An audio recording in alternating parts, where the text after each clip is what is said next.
తెలంగాణ రక్షణ సేన ఆధ్వర్యంలో రేపు సరూర్ నగర్ లో జరగనున్న సామాజిక సంకల్ప సభకు ఏర్పాట్లు జోరుగా సాగుతున్నాయి.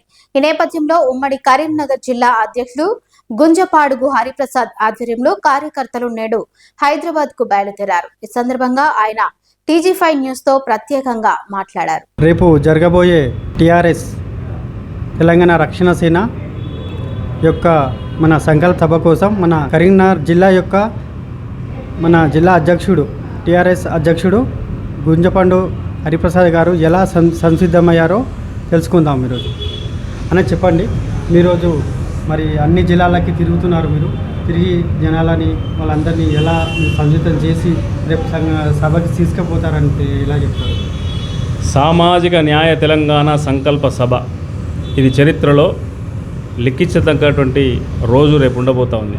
ఎందుకంటే ఇప్పటి వరకు రాజకీయ పార్టీలు ఎవరున్నా, కాంగ్రెస్, బీఆర్ఎస్, బీజేపీ ఎవరున్నా కానీ ఇటువంటి సామాజిక న్యాయం పేరుతో సమావేశం ఎవరు కూడా పెట్టలేదు. రేపు మా కవితమ్మ నాయకత్వంలో తెలంగాణ రక్షణ సేన ఆధ్వర్యంలో ఒక సంకల్పాన్ని తీసుకోబోతూ ఉన్నాం. ఈ దేశంలో ఎక్కువ కాలం పరిపాలించింది కాంగ్రెస్ పార్టీ, భారతీయ జనతా పార్టీ, అదేవిధంగా బీఆర్ఎస్ పార్టీ. కానీ అట్టడుగున ఉండేటువంటి బడుగు బలహీన వర్గాలకు ఇప్పటివరకు న్యాయం జరగలేదు, సమన్యాయం జరగలేదు అనేటువంటి ఆలోచన ప్రజలందరి నుండి వ్యక్తమైన తర్వాత అసలు సామాజిక న్యాయం గత 10 సంవత్సరాల బీఆర్ఎస్ పాలనలో జరగలేదు అన్నందుకే తెలంగాణ భవన్లో బాజాప్తా ప్రెస్ మీట్ పెట్టి ఈ 10 సంవత్సరాలు భౌగోళిక తెలంగాణ వచ్చింది కానీ సామాజిక తెలంగాణ రాలేదు అన్నందుకే కవితమ్మ గారిని పార్టీ నుండి బయటికి పంపడం జరిగింది.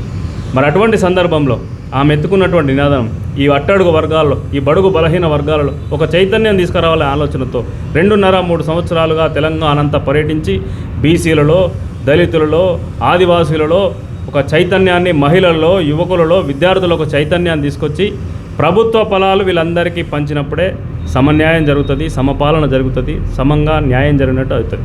ఇలా ప్రభుత్వం 10 రూపాయలు విడుదల చేసిందంటే అవన్నీ కూడా ఇక్కడ ఈ వర్గాలకు చెందాలి.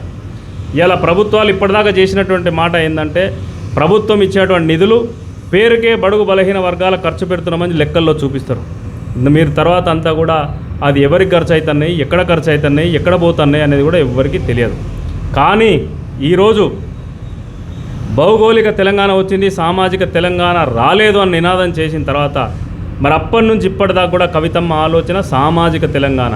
ఈ సామాజిక తెలంగాణలో సమన్యాయం కోసమే రేపు ఒక సంకల్పాన్ని తీసుకోబోతున్నాం. రేపు అధికారంలోకి మా పార్టీ వస్తే ప్రభుత్వం విడుదల చేసేటువంటి బడ్జెట్ ఈ వర్గాలకు ఏ విధంగా ఖర్చు పెట్టాలి, ఈ వర్గాలకు ఏ విధంగా సమన్యాయం చేయాలనేటువంటి సంకల్పాన్ని రేపు తీసుకోబోతాను. ఆ విషయాలన్నీ కూడా రేపు కవితమ్మ చెప్పబోతా ఉంది.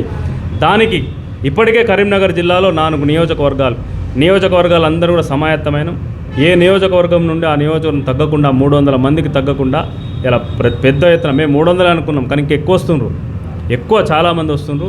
వాళ్ళందరినీ కూడా రేపు తీసుకెళ్ళి కవితమ్మ చెప్పేటువంటి ఆ మాటలను, కవితమ్మ చెప్పేటువంటి ఆ స్ఫూర్తిదాయకమైనటువంటి విషయాలను తీసుకొచ్చి ఖచ్చితంగా మళ్ళీ గ్రామాలలో, మండలాల్లో ఆ విషయాలను కూడా చర్చ పెడతాం. సామాజిక తెలంగాణ వైపు ప్రజల్ని తీసుకెళ్లేటువంటి ప్రయత్నం చేస్తాం. మీరు చెప్పండి మేడం, మీరు ఎలా? జై తెలంగాణ, జై టిఆర్ఎస్.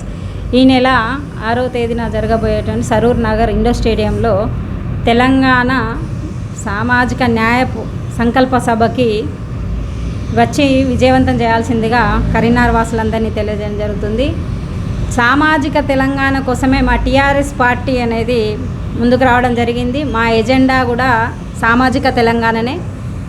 ఈ నెల 6వ తేదీన జయశంకర్ సార్ జయంతి సందర్భంగా ఆయన కలలు కన్నటువంటి సామాజిక తెలంగాణనే ఇప్పుడు అక్క కూడా సామాజిక తెలంగాణ కోసం అన్ని వర్గాల వారు, ఎస్సీ, ఎస్టీ, బీసీ అన్ని వర్గాల వారు సమాన అవకాశాలు, సమాన ఫలాలు అందాలని చెప్పేసి ఈ సామాజిక న్యాయ సంకల్ప సభను అక్క పెట్టడం జరిగింది. ఈ సంకల్ప సభను విజయవంతం చేసే దిశగా మనం అందరం అడుగులు వేయడం జరుగుతుంది. జిల్లా 4 నియోజకవర్గాల నుంచి పెద్ద ఎత్తున తరలి వెళ్ళి ఈ సభను విజయవంతం చేస్తామని చెప్పేసి ఈ సందర్భంగా తెలియజేస్తున్నాను.